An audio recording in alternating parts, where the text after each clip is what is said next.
अस्सलामुअलैकुम and welcome back once again in new Pakistan Ramzan special transmission में kitchen में जो है ना वो ख़वातीन जो है वो मज़े मज़े के पकवान बना रही होती हैं और इसी तरह हमारा जो किचन है न्यू पाकिस्तान का वो भी फुल एक्टिव होता है।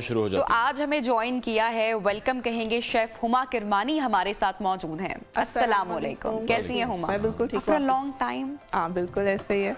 हमारी टीम की बड़ी खुशकिस्मती आज हुमा आई है और मजे मजे के खाने जो है ना वो बिल्कुल, और ये टीम बहुत पुरानी है और नियो के साथ बहुत पुराना ताल्लुक है। हाँ। और काफी साल काम किया है नियो के साथ, तो for sure I am feeling very proud, I am feeling very good and very comfortable. जबरदस्त।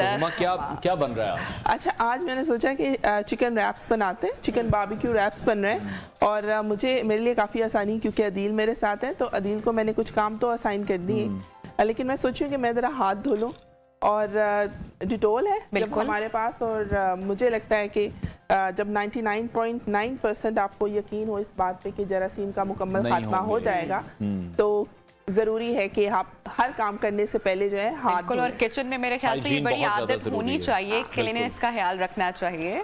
बिल्कुल नबिया, ना सिर्फ किचन में बच्चे जिस तरह हमारे छोटे हमें बच्चों के काम करने के लिए भी बच्चों को आदत तभी पड़ेगी जब हम अपनी आदत बनाएंगे कि हाथ धो के हर काम स्टार्ट करें। तो नबिया, आज तो जो है चिकन रैप्स बन रहे हैं। अच्छा, ये चिकन रैप्स मुझे ऐसा लग रहा है कि मेरी दिल की कोई दुआ पूरी हो गई, क्योंकि मुझे चिकन रैप्स खाने नहीं थे, मुझे उसकी रेसिपी जाननी थी, क्योंकि मैं जल्दी घर में एक इफ्तार भी करने वाली हूँ। तो मैं सोच रही थी फ्रूट चाट, दही फुल्कियाँ, ये तो बड़ी आसान चीजें होती है ना, तो रैप्स थोड़े से मुझे लगता है रैप्स इसमें ये है कि आप ये एक मील भी एज अ मील भी इस्तेमाल कर सकते हैं, आप एज अ स्नैक भी इस्तेमाल कर सकते हैं, और चूंकि ये फ्राइड आइटम नहीं है तो मेरे ख्याल से इफ्तार के बाद जो है ये बड़ा रिफ्रेशिंग सा और अच्छा सा हुमा, जब आप इसकी रैप को बनाएंगी, तैयार करेंगी, तो वो स्पेशली आपने मुझे बता भी देना। अच्छा, अदील ने भी हमें ज्वाइन किया है superior school of culinary art से। अदील, कैसे हैं आप और आपका कैसा एक्सपीरियंस जा रहा है इस स्कूल में? मेरा एक्सपीरियंस इस टाइम बहुत अच्छा जा रहा है। मैंने पहले भी डिप्लोमा किया, बट डिग्री और डिप्लोमा में बहुत ज़्यादा फ़र्क है, तो मेरा अभी तक का बहुत अच्छा एक्सपीरियंस। तो क्या फ्यूचर प्लान्स आपके क्या हैं और किस तरह से हेल्प आउट करेगी डिग्री आपकी? फ्यूचर प्लान मेरे यही है कि जितना ज़्यादा से ज़्यादा मैं सीख सकूं और पाकिस्तान के लिए या अच्छे जो शेफ्स हैं, क्योंकि पाकिस्तान में अभी तक कोई अच्छा शेफ नहीं है, तो मैं चाहता हूँ इन फ्यूचर हम लोग अच्छे शेफ्स बने। ये देखें, हुमा आपके साथ खड़ी हैं, ये आपने बिल्कुल गलत बात की है। दिल की इस बात को जिस कॉन्टेक्स्ट में वो कह रहे हैं, नॉर्मली होता हमारे यहाँ ये है कि शेफ जितने भी बनते हैं और एजुकेट, पहले नहीं था ये ट्रेंड कि कोई एजुकेशनल जो है इंस्टीट्यूट ऐसा होता, अब तो काफी इंस्टीट्यूट्स आ भी गए हैं, कोई डिग्री मिलती है इस तरह से कोई प्रॉपर्ली शेफ बनना होता। बदकिस्मती से ये था कि जितने भी शेफ थे वो इतने एजुकेटेड नहीं होते थे, तो जैसे ही उनको कोई अच्छी अपॉर्चुनिटी मिलती थी वो फौरन उसको अवेल करते थे और यहाँ से बाहर कोशिश करते थे निकल जाने की। तो ये है कि मुझे ऐसे लगता है कि अब चूंकि यंग बच्चे जो है वो इस फील्ड में आ रहे हैं और वो पढ़ रहे हैं और वो सीख रहे हैं, तो अभी मुझे लग रहा है आने वाले वक्त अदील से हम मज़ीद भी गुफ्तगू करेंगे कि वो बेस्ट क्या बना लेते हैं। हम ये चाहेंगे अदील प्रॉपर हेल्प करें हुमा की, और हम जो एक प्रेजेंटेशन की बात करते हैं लोग डेली यहाँ पर आकर कि स्कूल में प्रेजेंटेशन बड़ी अच्छी सिखाई जाती है, तो वो हम जरूर देखना चाहेंगे। आगे बढ़ते हैं, इस सेगमेंट में हम बात करते हैं आपकी हेल्थ से मुताल्लिक।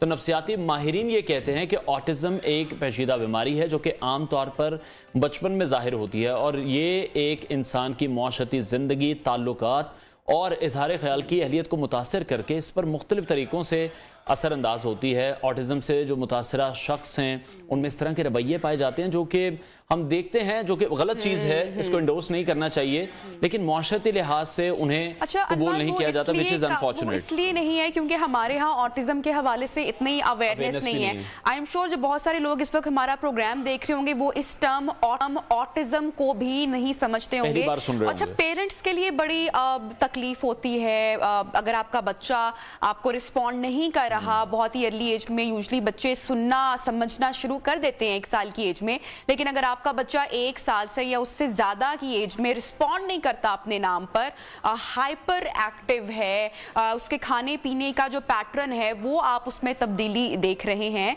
और बच्चा किसी भी एक्टिविटी में उस तरह से इन्वॉल्व नहीं होता जिस तरह दूसरे बच्चे होते हैं, आपकी आंखों में आंखें डाल के नहीं देखता, तो ये इनिशियल सिम्टम्स हैं कि आपका बच्चा जो है वो इस मर्ज का शिकार है। तो इनिशियली अगर इसकी थेरेपीज या स्पीच थेरेपी स्टार्ट कर दी जाए तो बहुत ज्यादा हेल्प मिलती है पेरेंट्स को, बच्चों को। तो आज इसी हवाले से अनवार डिस्कशन करते हैं। डॉक्टर सईदा महविश हमारे साथ, उन्होंने स्टूडियोज में ज्वाइन किया है।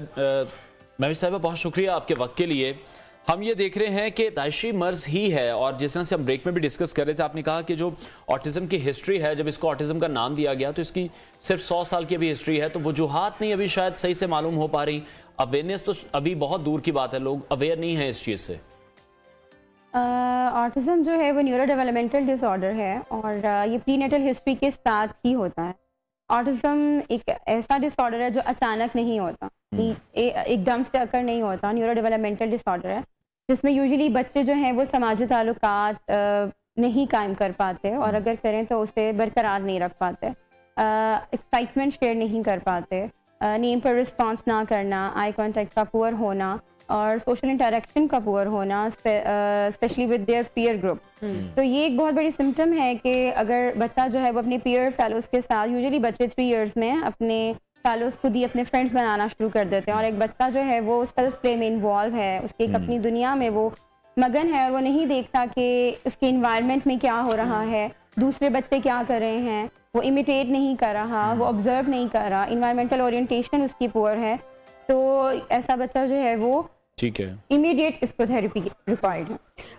अच्छा डॉक्टर साहिबा, कितनी अर्ली इसके जो सिम्टम्स हैं, जिस तरह से आपने इसके बेसिक सिम्टम्स बताए हैं, जब वो पेरेंट्स समहाउ जज भी नहीं कर पाते हैं, बहुत देर हो जाती है उनको, हम यूजुअली यही कहते हैं कि अच्छा बच्चा बोल नहीं रहा, चलो ठीक है 4 साल की उम्र में बोलना शुरू कर देगा।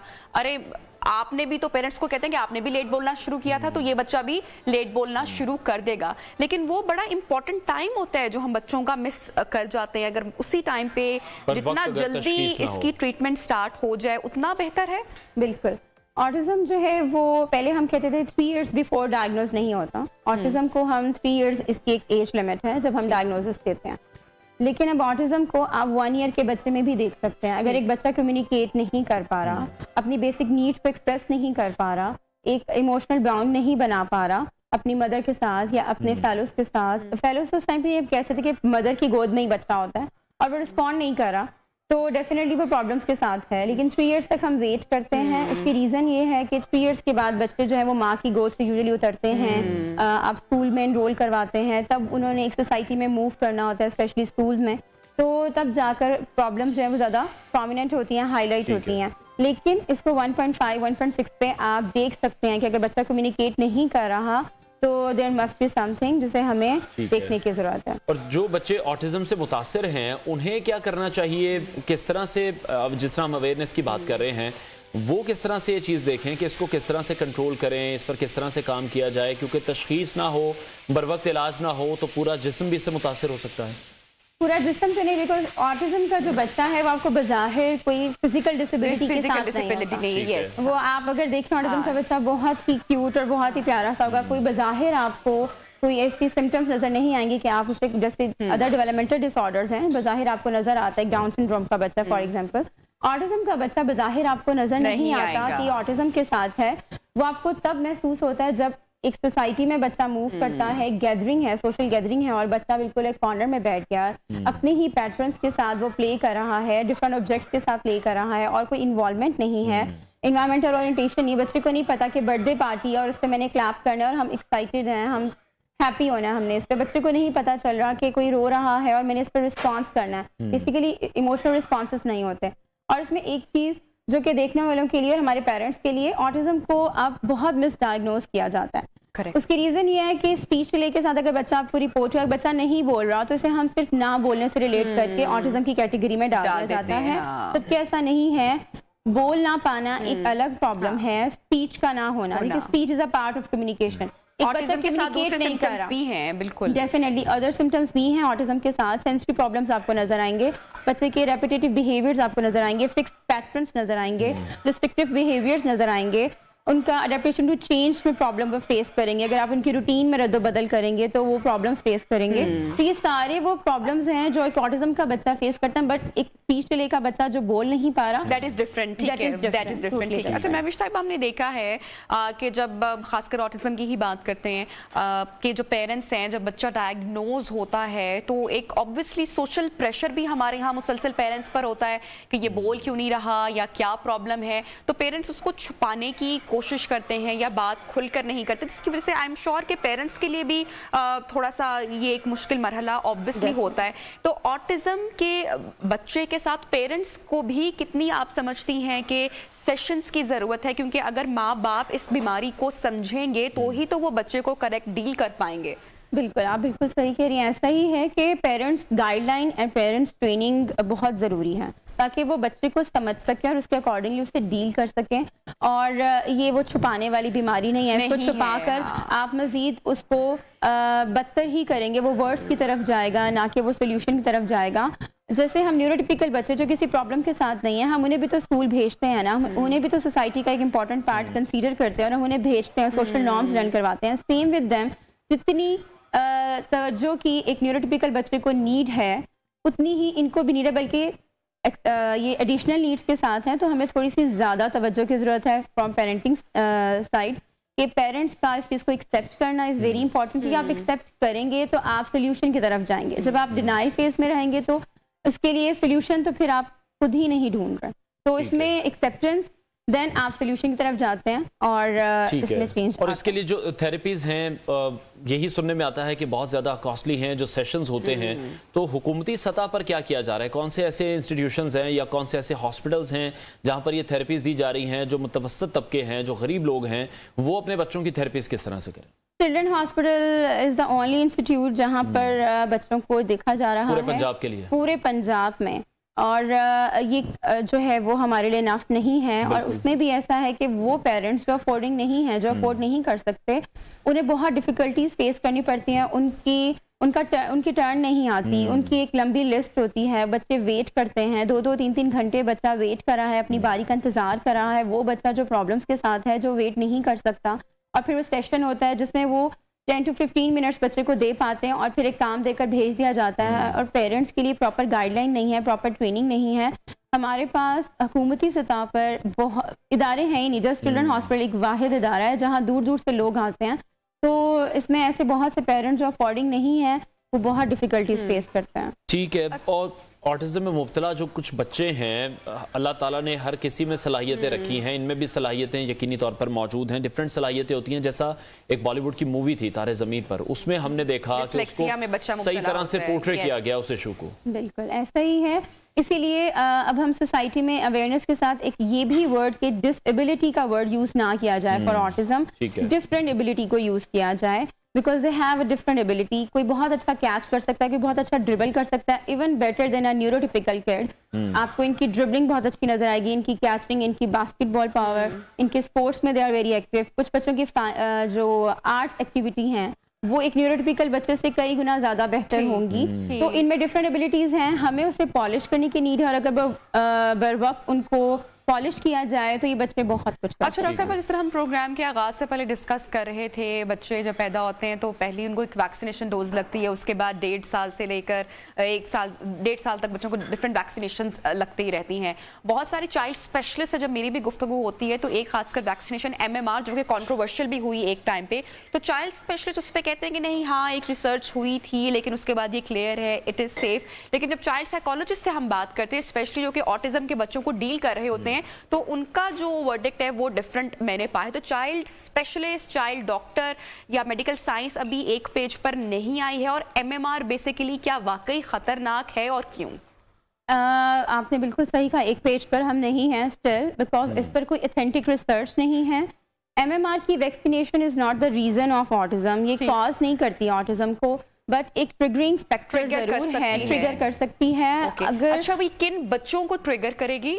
جو بچے پہلے سے ہی ہسٹری کے ساتھ ہیں, یعنی جن میں پہلے سے سمٹمز موجود ہیں. بٹ وہ یہ ہوتا ہے کہ MMR کی ویکسینیشن کے بعد جو ہم نے دیکھا ہے, یوزلی एकदम से सिम्टम्स हाईलाइट होती हैं, बच्चा प्रॉब्लम बिहेवियर ज़्यादा प्रेजेंट करता है। अच्छा, ये जेनेटिकली भी ट्रांसफर होती है? कोई इस तरह की मेडिसिन, कोई इस तरह का सोल्यूशन मौजूद है कि अगर आपकी जीन्स में है तो क्योर कोई किया जा सके, या स्टिल इस पर काम हो रहा है? मेडिकल साइंस इस पर काम हो रहा है, मेडिकल साइंस इस पर काम कर रही है, रिसर्चर्स इस पर काम कर रहे हैं, बिकॉज ऑटिज्म की कोई एग्जैक्ट कॉज अभी तक सामने नहीं आई है। बहुत शुक्रिया सईदा महविश रईस हमारे साथ इन कॉन्वर्सेशन थी, चाइल्ड साइकोलॉजिस्ट।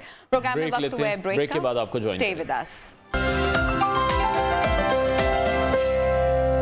तो नाज़रीन, प्रोग्राम में आगे बढ़ते हैं और माह रमजान के दौरान सेहत बख्श ग़िज़ा और पानी का भरपूर इस्तेमाल अनवार एक मुश्किल टारगेट ही है, वैसे आसान नहीं है क्योंकि फास्टिंग ड्यूरेशन है वो बहुत ज़्यादा होती है, तो ऐसे में जो डिहाइड्रेशन है वो ज़्यादा हो जाती है, यानी कि हमारी जिल्द में जो नमी है वो बहुत ज़्यादा हो जाती है, और फिर हम देखते हैं कि हमारी बॉडी के अंदर के पहले मसाइल शुरू होते हैं और फिर वो मसाइल इवेंचुअली जो है हमारे चेहरे पर, हमारी स्किन पर नजर आना शुरू हो जाता है। फिर तली हुई चीज़ों का अनवार हम इस्तेमाल कर रहे होते हैं, फ्राइड चीजें, वो भी क्योंकि वो तो हमारी सकाफत का हिस्सा है कि हमारे दस्तरखान पर जो है पकौड़े और समोसे नहीं होंगे तो इफ्तार नहीं होगी, और जिस तरह की मशरूबात हम पीते हैं, चीनी का हम जितना इस्तेमाल करते हैं, तो वो हमारी स्किन पर, हमारे जिस्म पर असरअंदाज होते हैं। तो इस वक्त डॉक्टर रीस खालिद, स्किन स्पेशलिस्ट, उन्होंने हमें ज्वाइन किया स्टूडियोज में।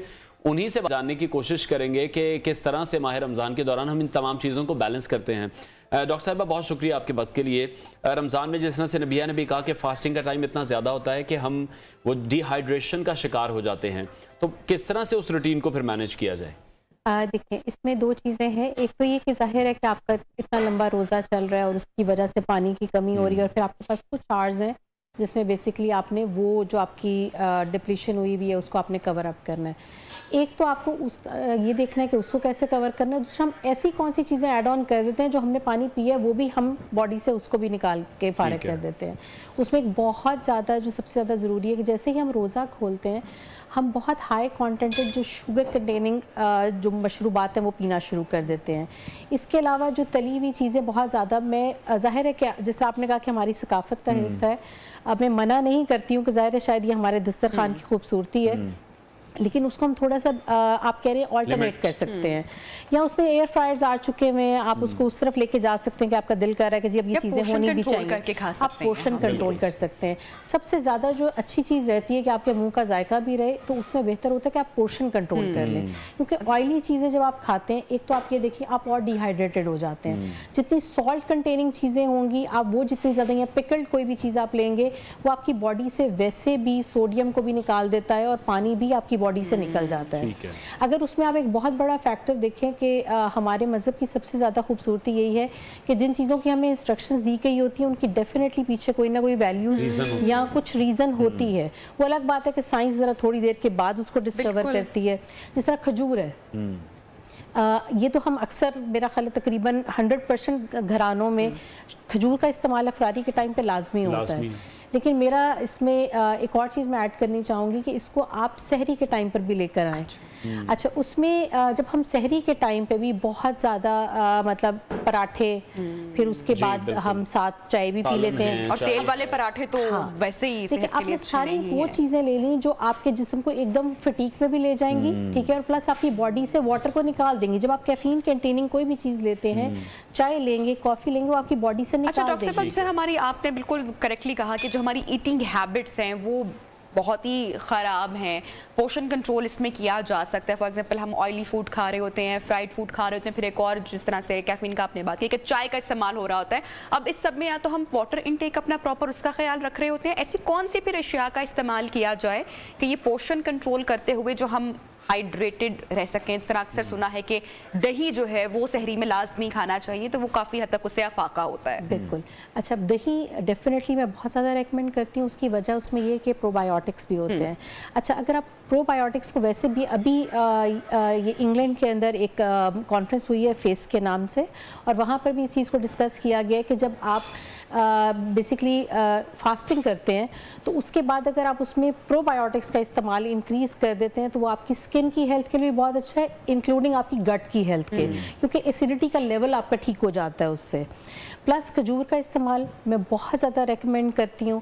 इसके अलावा आपने जिस तरह फिर वही बात की कि आप चाय और कॉफ़ी एटलीस्ट आप सहरी के टाइम पे मत लें, और आपके पास इस वक्त बहुत ज़्यादा नेमत जो है वो आपके पास फ्रूट्स हैं। वो देखिए बाकी जो फ्रूट्स है उनके ऊपर तो बहुत ज्यादा नजर है, जो फल फरोश है। एक चीज जो बची हुई है उनकी उससे वो वाटरमेलन है, उसका इस्तेमाल ज्यादा करें। उसमें वैसे भी पानी कुदरती तौर पर मौजूद है। मैं चूंकि आपने वाटरमेलन का जिक्र किया है, सॉरी टू इंटरप्ट, लेकिन मैं जरूर कहते हैं ना कि कोई अच्छी बात कहना भी जो है ना वो भी क्या सदका है, उसको कहते हैं कि वो भी सदका होता है। तो मैं पिछले 5 साल से वाटरमेलन से ही अपनी, हुमा बल्कि इस बात की गवाह है, और हुमा के फ्रिज में हमेशा सबसे पहले आते हैं, हुमा अगर आपको याद होगा कि वो एक बॉक्स में रखवाती थी। तो इससे वेट लॉस के भी इशू होते हैं, क्योंकि वाटरमेलन में जो 95% कंटेंट है वो वाटर का है, तो हर लिहाज से आपको ठंडा भी रखता है, डिहाइड्रेशन से भी बचाता है, और जो दस्तरखान पे वो हमारे समोसे पकौड़े होते हैं हमें उनसे भी जरा वो दूर रखता है, तो फिलिंग हो जाता है ना आपने। अगर और वो जो शुगर की बॉडी को डिमांड या क्रेविंग होती है वो भी फुलफिल उससे होती है। उसमें फ्रुक्टोज है, तो वो क्योंकि नेचुरल फॉर्म ऑफ शुगर है, तो वो आपकी, आप ये देखें कि एक उस चीज से आपका ऑटोमेटिकली, क्योंकि वो फिलिंग भी है तो आप बाकी चीजें भी कम खाएंगे, ठीक है, क्योंकि जाहिर अब उसमें आप खा रहे हैं आपने उतना ही जितना आपका स्टमक उस वक्त एब्जॉर्ब कर पाएगा आप उतना ही खा पाएंगे। तो वो आपकी इस तरह के फ्रूट्स वेजिटेबल्स इनको बढ़ाएं। ठीक है। और डॉक्टर साहिबा, जिस तरह अब हम रूटीन अपनी डिस्कस करें, रमज़ान में पानी की जो इंटेक है बहुत ज़्यादा कम हो जाती है, और बहुत से लोगों की जो स्किन है वो ड्राई होनी शुरू हो जाती है, और शॉर्ट टर्म हम तरीके अपनाते हैं, हमारी कोशिश होती है कि हम क्रीम से उन्हें ठीक कर लें, तो वो तरीका दुरुस्त है? देखिए जो इंटरनल आपकी, क्योंकि आपकी बॉडी का सबसे जो मेजर ऑर्गन है वो स्किन है, आपकी बॉडी सबसे ज़्यादा जो कवर्ड है वो स्किन के साथ कवर्ड है। ये नहीं हो सकता कि आप इंटरनली उन चीज़ों को ठीक ना खाएं और एक्सटर्नली आप उनको कुछ भी लगाने से आपको लगता है कि अगर वो ठीक हो जाएंगी, that is not possible. There should be a combination. आपको ये भी नहीं हो सकता कि अकेले खाने से आप सिर्फ और सिर्फ एक्सटर्नली आपने कोई केयर नहीं की और आपकी स्किन अच्छी नजर आए, ये भी पॉसिबल नहीं है, ठीक है। ये नेचुरली वैसे भी जब आप फास्टिंग करते हैं तो आपकी बॉडी से जो डेड स्किन सेल्स हैं वो निकलते हैं और नए स्किन सेल्स आपकी बॉडी बनाती है, तो एक नेचुरल फिनोमेना भी है। हम जो फास्टिंग का मकसद है हम उसको बिल्कुल ख़त्म कर देते हैं। हम मतलब जो बेनिफिट जिसकी वजह से हमारे मुसलमानों में आपकी रमज़ान को लेकर आया गया कि आपकी बॉडी डिटॉक्स हो, मेडिकली इसकी ये बहुत ज़्यादा, आप देखें अगर आप कहीं भी बात करें और नेट पे भी इसको बहुत ज़्यादा वो होता है जी इंटरमिटेड फास्टिंग, ठीक है, वी आर ब्लेस्ड, ठीक है, हमें सवाब भी मिल रहा है, हाँ, और हमें सवाब भी मिल रहा है, लेकिन हम उसको उस तरह यूज़ नहीं करेंगे। लेकिन जिस वक्त हम अपने पूरे बाकी साल में इंटरमिटेंट फास्टिंग कर रहे होंगे वो हम बड़े तरीके के साथ करेंगे कि जी अच्छा ये चीज़ हमने लेनी है या ये नहीं लेनी है, हमने फाइबर को इंक्लूड करना है, हमने ओट मील्स इंक्लूड करने हैं, हमने तब फ्राइड हम चीज़ें नहीं ले रहे होते। लेकिन रमज़ान में टोटल ऑपोजिट उसका होता है। आप उसको बिल्कुल हशर नशर करके मतलब वो उसका फिर उसके बाद हम कहते हैं कि हम ये आपने इतनी अच्छी बातें बताई है ना, मुझे पूरा यकीन है कि इस पर कोई अमल नहीं करेगा। अगर आप कर लेंगे ना तो आई एम श्योर कि आपको जो सेहत है और जो हेल्थ है उसमें आप वाज़ेह फर्क भी देखेंगे। Thank you so much doctor Areej Khalid, skin specialist, हमारे साथ इन कॉन्वर्सेशन थी और बहुत अच्छी उन्होंने टिप्स भी दी हैं। ब्रेक लेते हैं, ब्रेक के बाद आपको दोबारा ज्वाइन करें। स्टे विद अस।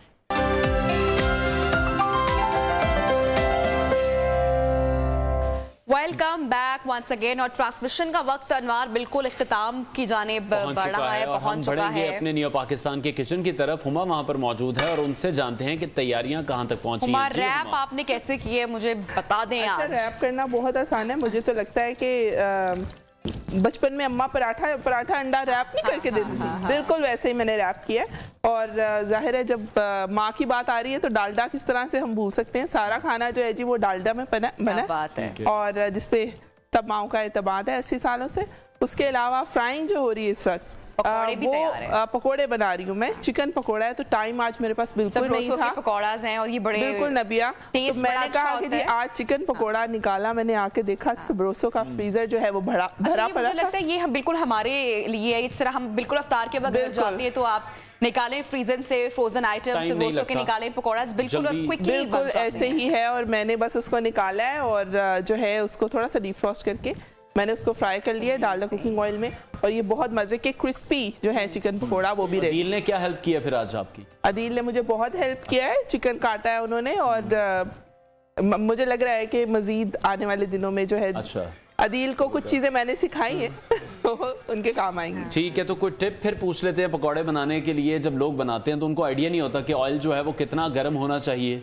अच्छा, इस तरह क्रिस्पी बने पकौड़े। सबसे मजे की बात जो मुझे सबरोसो के पकौड़ों की भी लगी है, पकौड़े का साइज जो है ना वो मुनासिब रखना चाहिए। बच्चों वाला, बच्चे भी खा सकते हैं जरा, पकौड़ा जो है उसमें हमारे यहाँ ये हो गया कि बेसन बहुत ज्यादा हो जाता है तो अगर आप वेजिटेबल पकौड़ा बनाएं तो पालक के पत्ते का पकौड़ा बना लें, आलू का बना लें, प्याज का बना लें, ऑयल भी आप अपनी मर्जी से भी चेंज कर सकते हैं। तो मेरे ख्याल से सब्जी उसमें ज़्यादा हो उससे, और अच्छा वाला बेसन इस्तेमाल करें तो पकोड़ा क्यों नहीं क्रिस्पी बने। क्या बात है, जबरदस्त। तो जनाब हमारे प्रोग्राम का वक्त हो रहा है खत्म। Huma thank you so much. दिगला आपका भी बहुत शुक्रिया और इजाजत लेते हैं। इंशाल्लाह कल मुलाकात होगी। अपना और अपने प्यारों का बहुत सारा ख्याल रखिए।